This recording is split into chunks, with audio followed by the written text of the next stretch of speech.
Hi everybody and welcome to Heel Heat. My name is George Coles, and on this episode, we're doing Revolutionaries. And the person that we're going to be covering for this episode is my very first favorite wrestler, one of the handful of wrestlers that got me into watching pro wrestling, Roddy Piper, David Schultz. My mom says I like Jimmy Snuka, but I don't really remember liking Snuka that much. I'm not saying I hated him, but you know what I'm saying. I do remember being crazy over Piper and Schultz. I love their interview styles, which was what brought me into this. With that being said, if you haven't seen my Revolutionaries videos before, basically, it's not necessarily a deep dive, but kind of why I think they're so revolutionary and how they changed the sport of pro wrestling and helped make it what it is today. With that being said, the first thing that I think Piper changed, he was one of the first wrestlers that was a cool heel. He was a heel that the fans wanted to cheer for. And there had been others before. Superstar Billy Graham kind of leaned into that. Ric Flair had times where he was a cool heel, probably right around the time of Piper. But for me, when I think of a cool heel, I think of two guys. I think of Roddy Piper and Scott Hall. And the reason for that is they weren't trying to be a cool heel. They were just being themselves. Piper is ultra charismatic, or was ultra charismatic. And he's naturally a funny guy. He's naturally someone that you want to laugh at. And he is so quick-witted. He could fire off one-liners, bam, bam, bam, bam, bam. And if you didn't catch up with him, he didn't give a crap because he's going to get over. You just got to get on for the ride. And if you could stay with him, more power to you. If not, he's going to leave you in the dust and he's going to make you look silly. I know a lot of people think that the cool heel is overplayed now, and it kind of is. Everybody kind of wants to be a cool heel instead of just being a regular old school heel. But in my opinion, the coolest of cool heels were Piper and Hall, and both for the same reason. They both just genuinely came off as themselves. Now, the next thing that made him revolutionary, Roddy Piper was one of the first guys, other than, say, an Andre the Giant, that could be a top-level main event star without ever holding a main event championship. Piper transcended the title. When you think of people in lists that they make of top 10 wrestlers that should have been world champion but weren't, a lot of times they leave Piper out. And it's weird that they do that because if you think about it, what wrestler has had a bigger impact on pro wrestling and not been a world champion other than Roddy Piper? But he gets left off those lists. It's usually Mr. Perfect, who actually was a world champion in the AWA, or Scott Hall that's brought up, or maybe even someone like William Regal, who I think all deserve to be world champions. But if you really, really think about it, in the annals of pro wrestling history, when you think of the biggest of the big names, the Hulk Hogans, the Ric Flairs, the Andre the Giants, the Steve Austins, there's one guy that comes up in that list that was never a world champion, and that's Roddy Piper. And Piper made it where himself, just being him, was just as important as being a world champion. Now, a lot of that had to do with his strictness of not wanting to do jobs all the time. His win-loss record is probably one of the most impressive in the kayfabe sport. He never really lost cleanly to anybody, just a handful of people. But he was able to build up that aura. He was able to get into that rarefied air where he didn't need a belt to become an all-time legend. Now, my last and probably most important thing that made him revolutionary is Piper's Pit. If you're old enough to remember Piper's Pit or have watched reruns of it, and let me just give you a disclaimer here. If you're going back now and you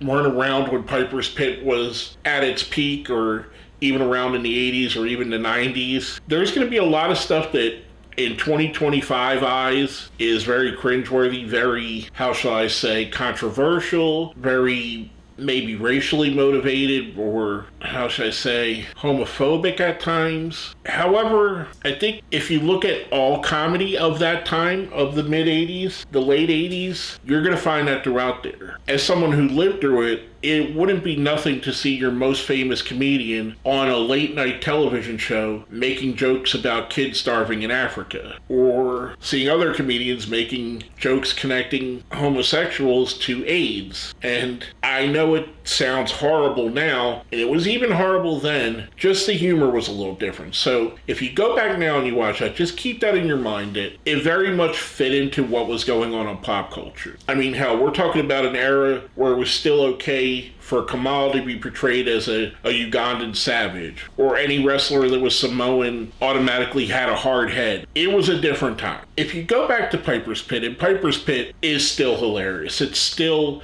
the bench. There had been other interview segments in wrestling before, mostly done by the commentators on said shows. Each different territory had their own little thing, like Vince McMahon would do interviews next to the ring for WWF. Continental Wrestling had a sit-down spotlight on their shows. Memphis had some spotlights like that where they did interviews. Even WWF had a precursor with Buddy Rogers doing something like that. All of those segments, however, were taken very much in a sports type situation. Kind of like an interview you would see with a quarterback on a pregame show for an NFL game, or at halftime a coach being interviewed while their team is winning in any sport. But what Piper did is he made it into a variety show. Instead of it being a straight up interview, he made it something like you would see on Johnny Carson or David Letterman. And he would verbally attack the guests. And if you couldn't hang with him, like famously like a Frankie Williams, like I said a minute ago, he would just leave you hanging. Even Jimmy Snuka, who was one of the big stars of the time, was made to look less than Piper on Piper's Pit. That's the infamous Piper hitting him in the head with the coconut. And he brought that different energy to wrestling. The fact that 40 years later, they've tried to copy Piper's Pit with so many different people to varying degrees of success. Nothing's ever come close to Piper's Pit, but you had the Body Shop with Jesse Ventura, the Flower Shop with Adrian Adonis, you've had the Brother Love Show, you had Rio's Roundup, you had the Heartbreak Hotel, you had the Barber Shop, you had Miz TV, you had the Jericho stuff, and no one's ever come close to what Piper did. And a lot of that is Piper was off the cuff and Piper was that quick-witted. The only people I think that could have done that and made it somewhat similar would be Bobby Heenan and Paul Heyman. I think Paul Heyman could pull that character off and do a new version of Piper's Pit, almost like a Morton Downey Jr., if you remember him, or a Howard Stern before Howard Stern became PC. He added so much entertainment into wrestling and helped build up pro wrestling with these segments, with Piper's Pit, without even having to wrestle. He helped build the company to being a major force in entertainment. And people would tune in just to watch these. It was just as quotable and just as funny as watching David Letterman. For that, I think that's his biggest contribution, is bringing that element into wrestling, bringing that style of entertainment, which, like it or hate it, there are people that hate the fact that there's entertainment in wrestling still and kind of want it to be like the Bruno Sammartino era, but he helped make it a global phenomenon. As much as Hulk Hogan and Vince McMahon are given credit for making the WWF, there's a third guy there, and that third guy is Piper. Without Piper, the WWF does not get as big as it does. Hogan needed a foil. If you look at the build-up to WrestleMania, what made WrestleMania special, Piper's right there in the mix. Piper's visiting the set of the A-Team to mess with Mr. T. Piper and Hogan have an immense feud that goes on for years. It's just amazing. And unfortunately, he doesn't get the credit of the other two. The other two, not talking bad about them, but they kind of downplay Piper's input. But if you were around and you remember, Piper's that third wheel. You needed that. It was a tricycle. It wasn't a bicycle. As much as Hogan was needed, as much as McMahon was needed, Piper was that third wheel that was definitely needed too. For that, for all the reasons I mentioned here, that's why Roddy Piper is a revolutionary. If I made it here to the end, let me know your favorite Roddy Piper moment. Was it a moment from the Piper's Pit? Was it a match he had, like the great match he had with Bret Hart? Was it maybe his shoot promo in TNA against Vince Russo, which is, wow, it's something to watch. But anyway, let me know what your favorite Roddy Piper moment is in the comment. While you're there, smash the like button, all that fun stuff that all the YouTubers tell you to do. That being said, my name is George Coles, and you've been watching Heel Heat.